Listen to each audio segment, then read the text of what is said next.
Day off ko ngayon kaya naisipan kong ayusin tong mga gamit at lagayan sa bunk bed namin ni Gio. Plano rin kasi namin maglagay dito ng PlayStation. Dahil tapos pag halimbawa dito ang 20. Mas pinili ko na lang na maggawa ngayon ng carpentry kaysa mag-cellphone ako mag-app. Natin, nakikita na ba yung linya? Ito yung pang DJ, ito yung table ko. Sanay naman ako sa pagkakarpentero. Ito ang bunk bed na hinihigaan ko ngayon.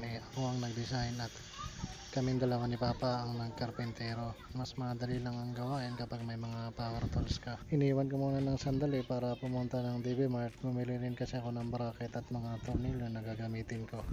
Pang suporta sa mga table na sinukat ko na ikakabit ko rin dito sa dingding.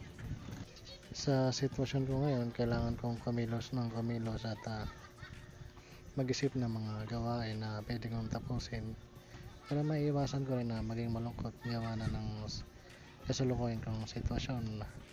Malaking bagay na may mga skill akong ganito para yung mga project na naiisip ko talagang kaya kong gawin. Plano ko pang pagandahin tong bunk bed namin at lalagyan ko ng ilaw kagaya ng dati naming higaan doon sa luma naming inuupahan. So sundan nyo na lang kung gaano kaganda to pag natapos na. So ngayon ganun lang yung inabot na talaga.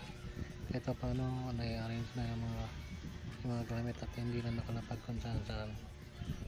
Tara na, tulog na.